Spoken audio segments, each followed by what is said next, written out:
Good morning student. हम पढ़ रहे थे क्लास 10th की साइंस, जिसमें अपना लेसन चल रहा था जो छठा लेसन है जैव प्रक्रम, जिसमें पिछले वीडियो में अपन ने पढ़ा था अमीबा के बारे में। अमीबा में पोषण कैसे होता है, रंध्रों के बारे में भी पढ़ा था। प्रकाश संश्लेषण, स्वकोषी पोषण अपन ने कंप्लीट कर दिया था। विषम कोषी अपन ने शुरू किया था, जिसमें एक कोषी के जीव अमीबा के एग्जाम्पल लेके अपन ने कैसे वो अपना भोजन ग्रहण करता है और उसका पाचन करता है। आज अपन पढ़ेंगे मानव में श्वसन। आज पढ़ेंगे अपन मानव में पोषण कैसे होता है, मानव कैसे पोषण प्राप्त करता है, किस प्रकार से वो। अब हम जानते हैं, देखिए ये इस प्रकार का हमारे क्या है, पाचन तंत्र पाया जाता है। हमारे यहाँ पे शरीर में पाचन तंत्र पाया जाता है इस प्रकार का, ठीक है। अब इसको पहले तो अपन इस डायग्राम को अच्छे से समझते हैं, ठीक है।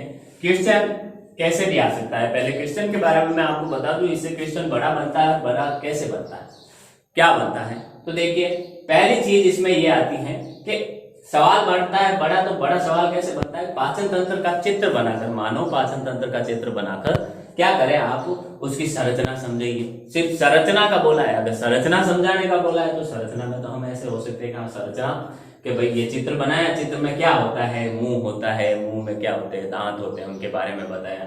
ये जो भी इसके पार्ट होंगे 6-7, उसके बारे में अच्छे से बताना, ठीक है। एक सवाल बनता है पाचन तंत्र का चित्र बनाकर उसकी कार्य प्रणाली समझाइए, ठीक है। मानो पाचन तंत्र का चित्र बनाओ और कार्य प्रणाली समझाओ, तो तब तो सिर्फ चित्र ही बनाना है। फिर उसमें भोजन कहाँ से कैसे गुजरता है वो अपन को बताना होता है, ठीक। तो ये अपन शुरू करते हैं, पहले इसकी संरचना समझते हैं क्या होता है इसमें। तो देखिए अपन शुरू करते हैं इसको। सबसे पहले हम जानते हैं, देखो मनुष्य हम मुंह से भोजन ग्रहण करते हैं, ठीक है। तो मुंह होगा, ठीक है। तो ये हमारा है, होता है यहाँ का वाला भाग मुंह, या जिसे अपन मुख कहते हैं, ठीक है। ये मुख के पीछे की तरफ, ये जो पीछे की गुफा होती है, इस गुफा को मुख गुहा कहा जाता है। क्या कहा जाता है, मुख गुहा कहा जाता है, ठीक है। इस मुख गुहा में क्या होते हैं, देखिए अब यहीं पर अपन देखते हैं दांत होते हैं, ठीक है। लार ग्रंथियां होती है, ठीक है। दांत और लार ग्रंथियां होती हैं। दांत हम जानते हैं, थोड़ी थोड़ी चर्चा करेंगे दांतों के बारे में, अपन ने शुरू से पढ़ा है। हमारे मुंह में टोटल 2 बार दांत आते हैं, इसलिए इसको द्विबार दंती कहते हैं, ठीक है। मनुष्य में 2 बार दांत आते हैं, इसलिए द्विबार दंती व्यवस्था कहते हैं। 2 बार दांत कैसे, एक तो अपने छोटे थे तो बचपन में आए थे, 20 दांत आते हैं वो टोटल, जिन्हें अपन दूध के दांत कहते हैं, अस्थायी दांत कहते हैं, वो टूट कर गिर जाते हैं। उसके बाद स्थायी दांत आते हैं जो टोटल 32 होते हैं, ठीक है। तो इन 32 दांतों को 4 भागों में बांटा गया है, कृतनक, रदनक, अग्रचर्वणक और चर्वणक, ठीक है। कृतनक कार्य क्या करता है, काटने का। रदनक कार्य क्या करता है चीरने फाड़ने का, ठीक है, छोटे छोटे टुकड़ों में बदलने का। अग्रचर्वणक और चर्वणक का कार्य होता है भोजन को चबाने का, ठीक है। तो यहाँ पर जैसे अपन भोजन ग्रहण करते हैं, इसमें इन दांतों द्वारा इनको काटा, चीरा, फाड़ा और चबाया जाता है, छोटे छोटे टुकड़ों में फाड़ा जाता है। फिर लार ग्रंथियां होती हैं, ये क्या छोड़ती हैं, लार छोड़ती है। जो हमारे मुंह में देखते हैं अपन, पानी आता है कोई भी चीज खाने के लिए, खाने का देखते हैं अपन अच्छी चीज, तो वो अपन मुंह में पानी आ जाता है। वो मुंह में पानी आता है, उसको अपन लार बोलते हैं। और वो कहां से आती है, वो लार ग्रंथियों से आती है। 3 प्रकार की लार ग्रंथियां होती हैं, ठीक है। कर्ण पर्व, एक यहाँ पे कान से पहले होती है एक कर्ण पर्व, अधोजीवा और अधोजम। अधोजम एक जीभ के नीचे और एक जीभ के यहाँ पे, जहां पर जीभ लास्ट में जुड़ी हुई होती है, सबसे लास्ट में, वहां होती है अधोजम और अधोजीवा, ठीक है। तो ये 3 टोटल ग्रंथियां होती हैं। ये इसी तरह नाक होती है, नाक के पीछे नासा गुहा होती है, ठीक है। ये मुख गुहा और नासा गुहा दोनों एक जगह जाकर खुलते हैं, एक जगह जाकर खुलते हैं, ठीक है। इसे अपन ग्रसनी कहते हैं, उसे ग्रसनी कहते हैं। इस ग्रसनी में देखिए घाटी ढक्कन होते हैं, इंपॉर्टेंट, मोस्ट इंपॉर्टेंट, ठीक है। घाटी ढक्कन होते हैं। ये घाटी ढक्कन क्या करते हैं, घाटी ढक्कन क्या करते हैं, अब ये उभयनिष्ठ मार्ग है, कौन सा, ग्रसनी क्या है, उभयनिष्ठ मार्ग है, किसका, नासा गुहा और मुख गुहा, दोनों ही आकर इसमें खुलते हैं। यानी नाक से जो श्वास लेते हैं वो भी इसी में आकर खुलती है, और मुंह से जो खाना अपन ग्रहण करते हैं वो भी इसमें आकर होता है। इसमें पाया जाता है एक घाटी ढक्कन जिसे अपन कहते हैं एपिग्लोटिस, ग्लोटिस, एपिग्लोटिस, ठीक है, एपिग्लोटिस। एपिग्लोटिस में, एपिग्लोटिस क्या कार्य करता है, जो खाना अपना आया है मुंह से मुख गुहा और मुख गुहा से ग्रसनी में आया है वो वापस बैक जाके नासा गुहा में ना चला जाए, ठीक है, या जो आगे की तरफ जाते समय क्या करो, श्वास नली में ना चला जाए, जहां से वायु अपन ग्रहण करते हैं मुख से वो नासा गुहा में, फिर वो आगे श्वास नली में जानी चाहिए, ठीक है। तो वो श्वास भी अगर ग्रास नली में ना चली जाए, आगे की जो खाने की नलिका है उसमें ना चली जाए, तो जब अपन श्वास लेते हैं तो ये ग्रास नली को ढक लेता है, जिससे जो भी श्वास लिए वो श्वास नली में जाती है। जब अपन खाना खाते हैं तो ये श्वास नली को ढक लेता है, उस पर एक ढक्कन लगा देता है और उसको बंद कर देता है, जिससे जो भी खाना अपन खाते हैं वो खाने वाली नली जो आगे जिसे अपन ग्रास नली कहते हैं उसी में ही जाता है और कहीं नहीं जाता है, ठीक है। तो ये एपिग्लोटिस का कार्य होगा। आगे ये पूरी यहां से यहां तक, ठीक है, ये पूरी की पूरी होती है अपनी ग्रास नली, ठीक है, ग्रास नली।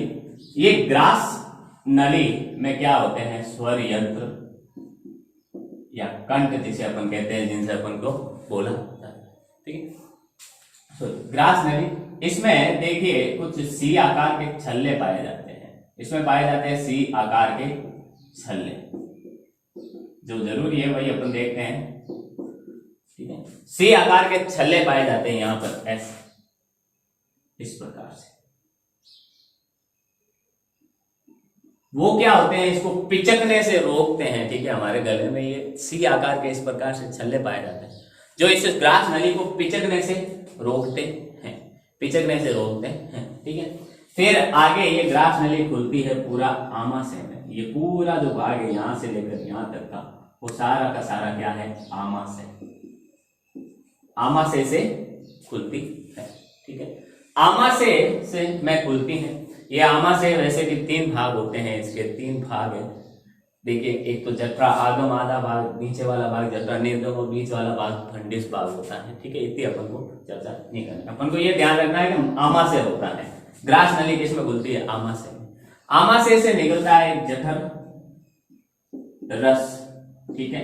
इस जठर रस में HCl हाइड्रोक्लोरिक अम्ल होता है, HCl होता है, ठीक है। ये HCl और कई सारे एंजाइम होते हैं।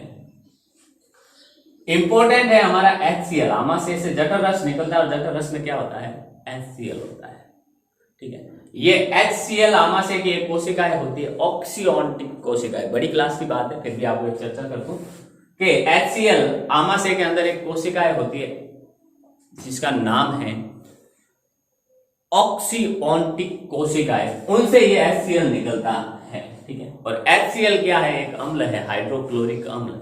तो ये खाना जो भी आता है आमाशय में उस पर उसको क्या करता है, अम्लीय माध्यम प्रदान करता है। क्या प्रदान करता है, अम्लीय माध्यम प्रदान करता है, ठीक है। अम्लीय माध्यम प्रदान करता है। अम्लीय माध्यम प्रदान करने के कारण जो भोजन होता है वो सारा अम्लीय हो जाता है, खट्टा हो जाता है। वो क्यों करता है, क्यों करता है कि HCl का कार्य क्या है, HCl का कार्य होता है भोजन को अम्लीय माध्यम प्रदान करता है। क्योंकि अम्लीय माध्यम इसलिए प्रदान करते हैं ताकि एंजाइम आकर क्या करे, इसको आसानी से क्रिया कर ले, आसानी से क्रिया करे, ठीक है। फिर ये आमाशय आगे खुलता है इस वाले, ये अंदर वाला जो भाग है ये पूरा, ठीक है। ये जो अपन को गुथी हुई टाइप नलिका दिख रही है ये सारी की सारी होती है छोटी आंत, ठीक है। या इसको अपन पूरा ले लेते हैं, छोटी आंत, इसको सूत्रांत कहते हैं, सुदांत्र कहते हैं, ठीक है, सुदांत्र कहते हैं, ठीक है। इसी में पाई जाती है अपनी छोटी आंत। इस छोटी आंत में क्या होता है, ये छोटी आंत नाम से है, बाकी ये भोजन, ये हमारे पाचन तंत्र का, आहार नाल का सबसे लंबा भाग है, सबसे लंबा भाग होता है। तो वो कौन सा होता है, छोटी आंत होती है।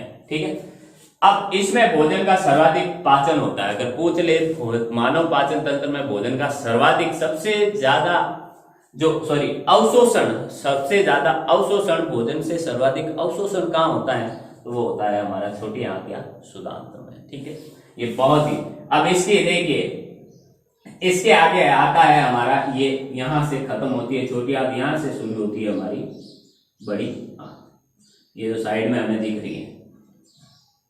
ठीक है, ये सारी की सारी होती है बृहदांत, इसको कहते हैं बृहदांत,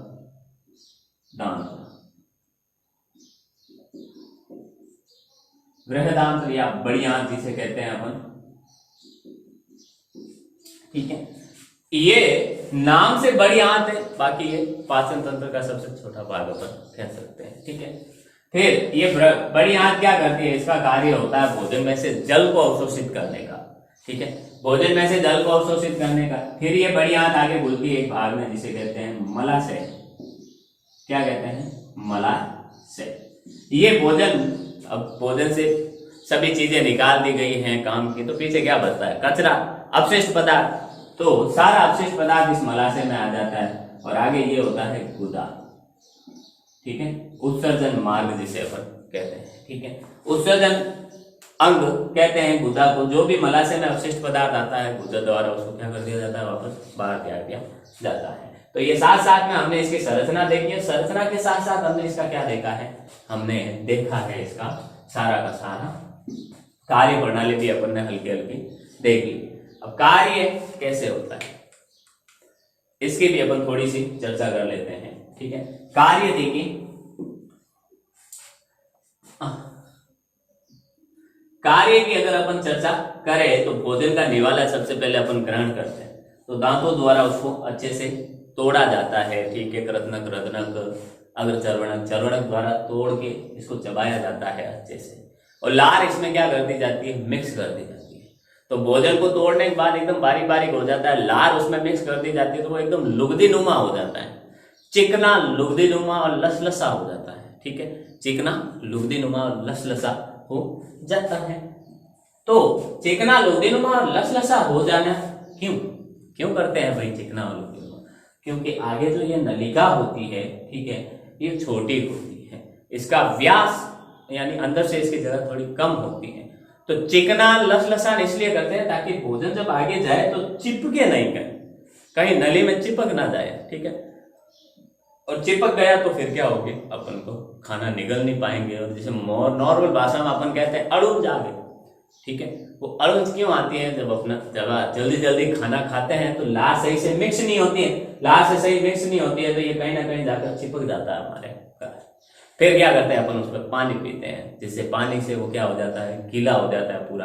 और लार भी क्या होता है, मुंह का पानी होता है, पानी पीते हैं तो फिर से भोजन गीला हो जाता है, फिर वो पानी के साथ भोजन कहाँ चला जाता है, नीचे चला जाता है। तो लार मिक्स करके उसको चिकना, लुगदीनुमा, लसलसा बना देते हैं। ठीक है, नेक्स्ट देखिए आगे इसकी अगर अपन चर्चा करें तो भोजन यहाँ पर देखिए लार, लुगदीनुमा हो जाता है लार मिलाने के बाद, तो वो भोजन एक बोल के रूप में, बोल के रूप में बन जाता है हमारे मुंह में। और तो भोजन आगे मुख गुहा से किस रूप में जाता है, आगे भोजन मुख गुहा से बोलस के रूप में, बोल के नुमा गोल बन जाता है, तो छोटी गोलिका के बोल के रूप में जाता है, तो उसको अपन कहते हैं बोलस। क्या कहते हैं, बोलस। ये भोजन फिर आगे जाता है, यहाँ एपिग्लोटिस कार्य करता है कि मुख गुहा से जो भी भोजन बोलस के रूप में आया है वो श्वास नली में ना जाए, इसलिए जैसे ही भोजन मुख गुहा से ग्रसनी में आता है, एपिग्लोटिस क्या करता है, श्वास नली पर आ जाता है और उसको ढक लेता है, पूरा ढक्कन लगा देता है। ठीक है, ढक्कन लगा देने से क्या होता है, भोजन श्वास नली में नहीं जाता है, ये सीधा ग्रास नली में जाता है। अब ग्रास नली से होता हुआ भोजन यहाँ ऐसे आगे की तरफ बढ़ता है। ठीक है, बोलस के रूप में आगे की तरफ बढ़ता है।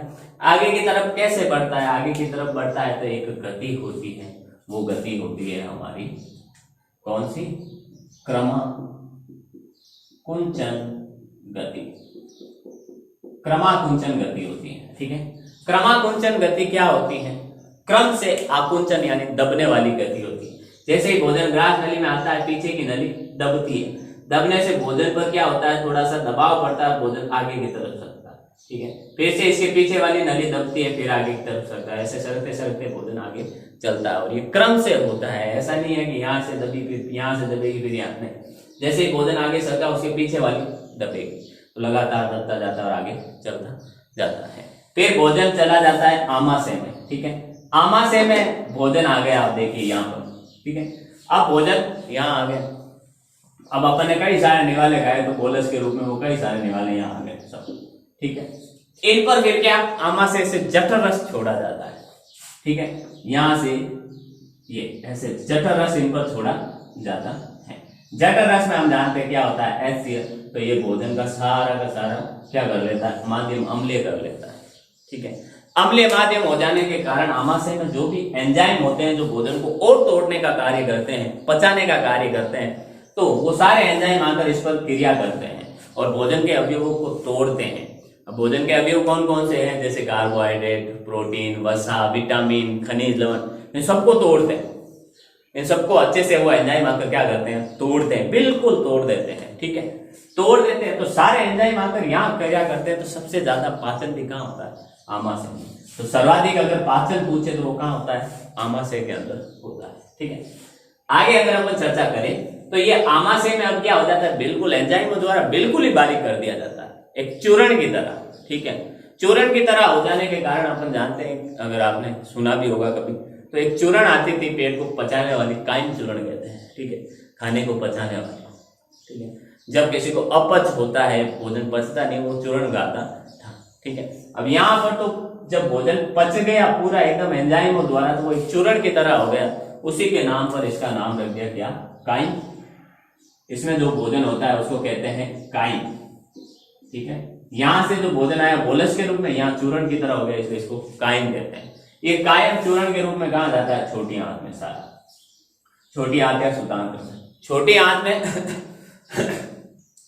आंत में क्या होता है, भोजन को पूरा तोड़ दिया गया है, सबको, कार्बोहाइड्रेट, वसा, विटामिन सब अलग। ठीक है, तो भोजन में से इन सब कार्बोहाइड्रेट, वसा, विटामिन सबको क्या कर दिया जाता है, वहां से भोजन से निकाल दिया जाता है, निकाल दिया जाता है। ठीक है, भोजन को निकाल दिया जाता है, छोटी आंत उसको सारा क्या करती है, अवशोषित कर लेती है, सारा जो भी होता है। तो सबसे ज्यादा भोजन का अवशोषण कहाँ होता है, तो सुदांत्र या छोटी आंत में होता है। ठीक है, इसलिए करते हैं। पीछे सिर्फ अब जल बच जाता है। अब सब चीजें निकाल दी तो फिर जल वाला थोड़ा सा अपशिष्ट पदार्थ बच जाता है, कचरा, वो बड़ी आंत में जाता है। बड़ी आंत में जो जल बचता है, थोड़े बहुत खनिज लवण बचते हैं, उनको भी क्या कर दिया जाता है, भोजन से निकाल दिया जाता है। अब उस भोजन में हमारा कुछ बचा ही नहीं, हमारे उपयोग का कुछ बचा ही नहीं है, सारा अपशिष्ट पदार्थ है, तो वो मलाशय में चला जाता है। अब मलाशय एक थैली जैसी संरचना होती है। ठीक है, इस थैली जैसी संरचना, इस थैली जैसी संरचना में क्या होता है, इस थैली जैसी संरचना में क्या होता है, थैली तो अब कभी ना कभी तो भरती है। ठीक है, तो ये थैली जैसी संरचना जब सब अपशिष्ट पदार्थ से भर जाती है पूरी एकदम, तो इसकी जो थैलीनुमा संरचना में मलाशय की जो मांसपेशियां होती है वो पिचकती, मांसपेशी संकुचन क्रिया होती है। ठीक है, पिचकने से क्या बनता है, प्रेशर बनता है, हमें प्रेशर बनता है, हम देखते हैं सुबह शाम जब भी अपन को होता है, वो प्रेशर बनता है, हम बोलते हैं अरे यार प्रेशर बन गया, मेरे को जाना पड़ेगा। वो प्रेशर क्यों बनता है, जब आपके मलाशय की मांसपेशी, मलाशय पूरा भर जाता है। ठीक है, तब उस अवशिष्ट पदार्थों को बाहर निकालने के लिए अब इंडिकेट कैसे करें, कैसे बताएं शरीर को कि हाँ भाई हुआ है, लग रहा है, ये प्रेशर बन गया है। तो प्रेशर बनाने के लिए क्या करते हैं, मलाशय की मांसपेशियां संकुचित होती है, दबती है, जिससे हमें अंदर प्रेशर फील होता है। तब अपन भाग भाग के जाते हैं और फिर खुदा द्वार से क्या कर दिया जाता है, उसको पूरे अपशिष्ट पदार्थों को बाहर त्याग दिया जाता है। तो देखिए आगे इसकी, ये तो अभी इसकी संरचना और कार्य प्रणाली हमने देखी है। ठीक है, अब अपन अपनी बुक में जो है उसकी चर्चा करते हैं। ठीक है, उसके बारे में पढ़ते हैं, लिखते हैं थोड़ा। ठीक है, तो देखिए आहार नाल जो होती है वो मूल रूप से मुंह से गुदा तक विस्तृत होती है, मुख से लेकर गुदा तक हमारी आहार नाल विकसित होती है। ठीक है, आहार नाल मुंह से गुदा तक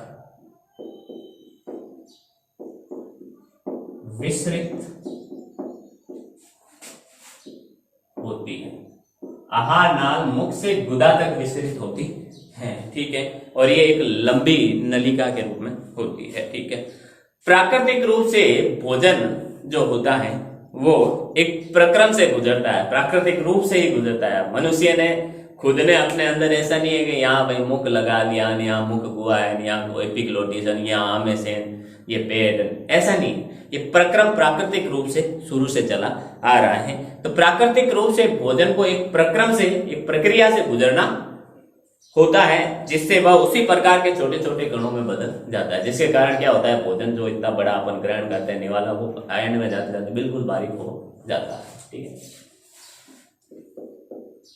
तो प्राकृतिक रूप से भोजन को एक प्रक्रम से गुजरना होता है, जिसके कारण भोजन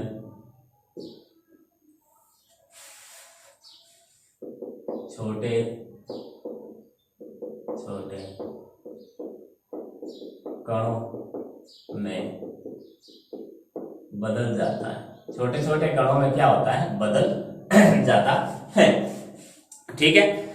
देखिए सबसे पहले तो हम मुंह को ग्रहण करते हैं तो क्या करते हैं, देखिए हम दांतों से चबाकर भोजन को छोटे छोटे कणों में बदलते हैं। बिल्कुल अपन इतना बड़ा निवाला लेते हैं, उसको दांतों से चबाकर छोटे छोटे बारीक कणों में बदलते हैं, ठीक है।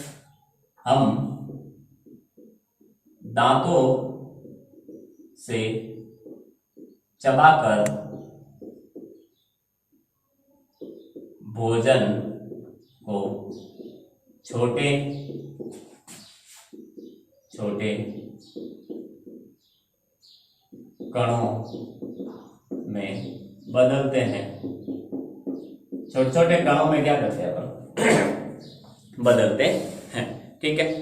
अब देखिए आहार का जो आस्तर, हमारे जो आहार का जो आस्तर होता है, हम जो भोजन ग्रहण करते हैं उसका जो स्तर होता है, ठीक है, बहुत कोमल होता है, बहुत ही कोमल होता है। अतः भोजन को गीला किया जाता है ताकि मार्ग क्या हो, मार्ग आसान हो जाए, इसका जो पथ हो वो आसान हो जाए। तो आहार का जो आस्तर होता है, आहार नाल हमारी, ठीक है, आहार नाल की का आस्तर, आस्तर का मतलब अंदर वाली जो सतह होती है वो आहार नाल की, वो बहुत कोमल होती है, एक झिल्ली के रूप में होती है। आहार नाल का आस्तर बहुत कोमल होता है, इसलिए भोजन को गीला किया जाता है। गीला किसके द्वारा किया जाता है, लार ग्रंथियों द्वारा। गीला किसके द्वारा किया जाता है, लार ग्रंथियों द्वारा किया जाता है, ठीक है। अतः भोजन को लार ग्रंथियों द्वारा, लार, ठीक है, भोजन को, अतः भोजन को गीला किया जाता है, इसलिए भोजन को क्या किया, गीला किया जाता है, जिससे भोजन की गति सरल हो, आसानी से हो सके, ठीक है। फिर आगे देखिए, फिर देखिए लार ग्रंथि, ठीक है। लार ग्रंथि से निकलने वाला जो रस होता है उसे लाला रस या लाल या लार कहते हैं। लार ग्रंथियां जो होती है भोजन को गीला करने का काम करती है, हम जानते हैं। तो लार ग्रंथियों से जो रस निकलता है उसे लाला ग्रंथ, लाला रस या क्या कहते हैं अपन उसको, लार कहते हैं, ठीक है। अब लार ग्रंथि को लाला ग्रंथि भी कहते हैं, इसलिए लाला ग्रंथियों से निकलने वाले रस को लाला रस या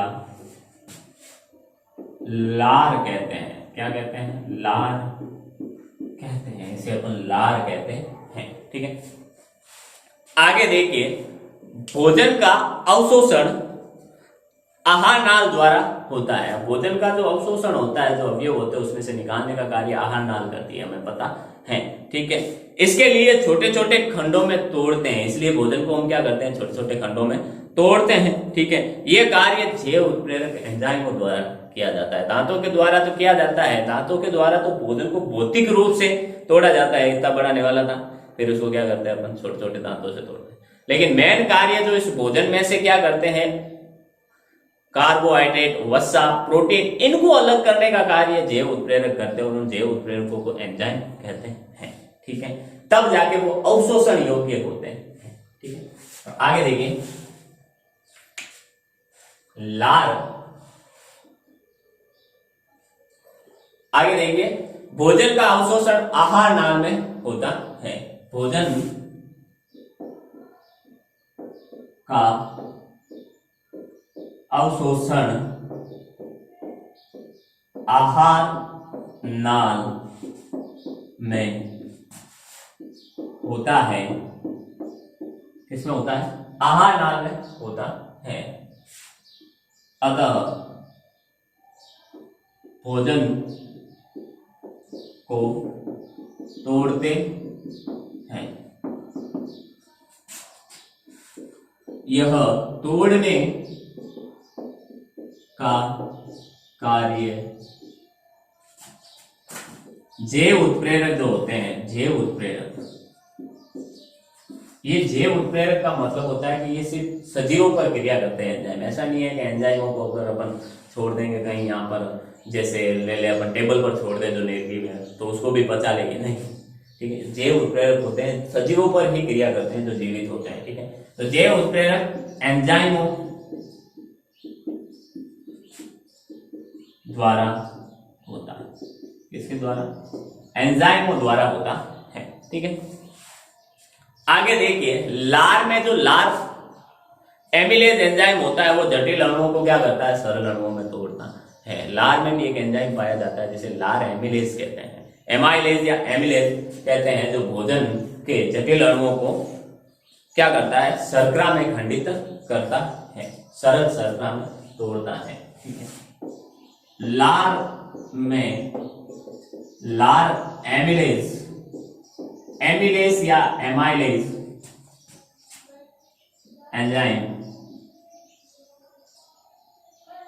एंजाइम होता है जो भोजन के जटिल अणुओं को सरल, भोजन के जटिल अणुओं को क्या करता है, सरल शर्करा में तोड़ता है। सरल शर्करा में क्या करता है, उसको तोड़ने का कार्य करता है। ठीक है, नेक्स्ट आगे देखिए, आगे क्या होता है, मुंह में आमाशय तक भोजन ग्रसिका या इसोफेगस द्वारा ले जाया जाता है। मुंह से आगे ये ग्रसनी होती है, जो मैंने आपको एक्स्ट्रा बताई होती है। ठीक है, अब मुंह से जो आमाशय तक भोजन को ले जाने का कार्य करता है वो ग्रसिका। ठीक है, ग्रसिका, इसको ग्रसिका भी कहते हैं, ग्रास नली भी कहते हैं, और इसोफेगस भी कहते हैं। तो मुंह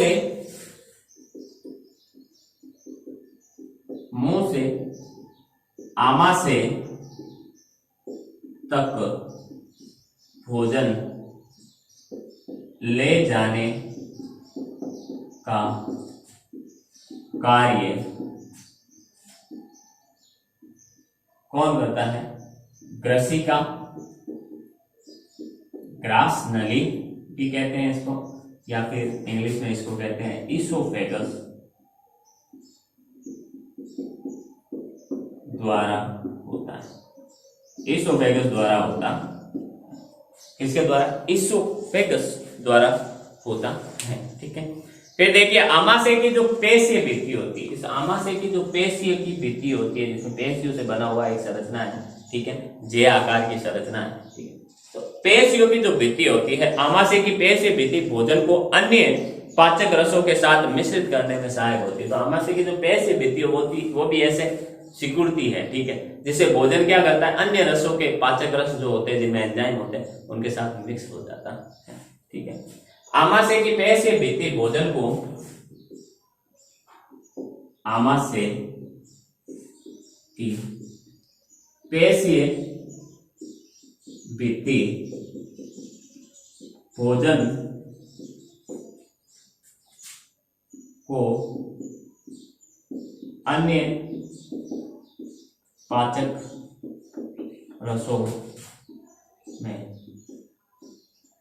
मिश्रित करने का कार्य करती है। मिश्रित करने का क्या करती है? कार्य करती है। मिश्रित करने का कार्य करती है, ठीक है। फिर देखिए पाचन का कार्य आमाशय की भित्ति में उपस्थित जठर ग्रंथियों के द्वारा होता है। जो जठर ग्रंथियां होती है उसके द्वारा पाचन होता है। जठर ग्रंथियों से पाचन कैसा होता है? क्योंकि जठर ग्रंथियों से एंजाइम निकलते हैं, ठीक है। पाचन का कार्य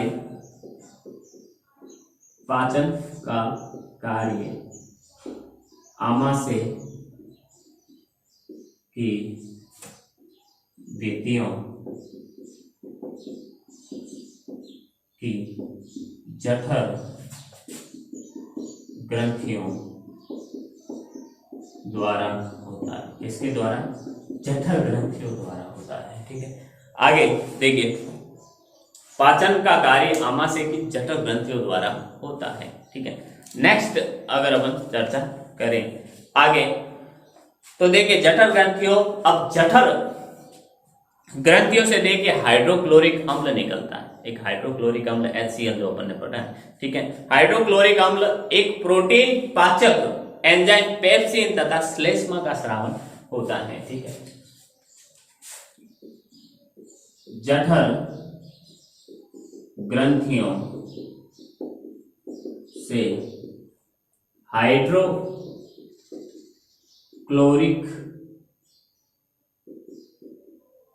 अम्ल यानी HCl ये निकलता है। HCl, ठीक है। HCl निकलता है, HCl, ठीक है। प्रोटीन एक प्रोटीन पाचक एंजाइम पेप्सिन एक प्रोटीन पाचक एंजाइम पेप्सिन, ठीक है, तथा श्लेष्मा का स्रावन होता है। श्लेष्मा निकलता है, श्लेष्मा का स्रावन होता है, स्रावन होता है।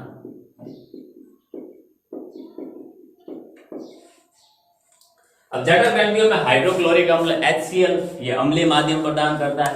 प्रोटीन को पचाने वाला एंजाइम जो प्रोटीन को क्या करता है? पॉलीपेप्टाइड में तोड़ता है अर्थात पचाता है, ठीक है। फिर श्लेष्मा निकलता है जो क्या करता है? भोजन को आमाशय की भित्ति में चिपकने से रोकता है, चिपकने नहीं देता है, ठीक है। फिर हाइड्रोक्लोरिक अम्ल एक अम्लीय माध्यम तैयार करता है जो पेप्सिन एंजाइम की क्रिया में क्या होता है? सहायक होता है, ठीक है। हाइड्रोक्लोरिक अम्ल अम्लीय माध्यम तैयार करता है जो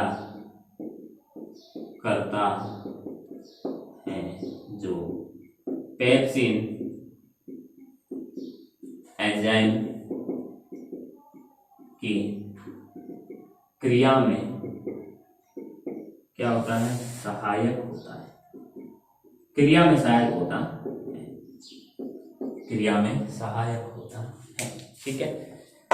फिर देखिए आमाशय से भोजन फिर कहाँ जाता है? सुदांत्र में जाता है, पचाने का कार्य करता है। आगे फिर ये सुदांत्र में जाता है। स्क्रीनशॉट ले।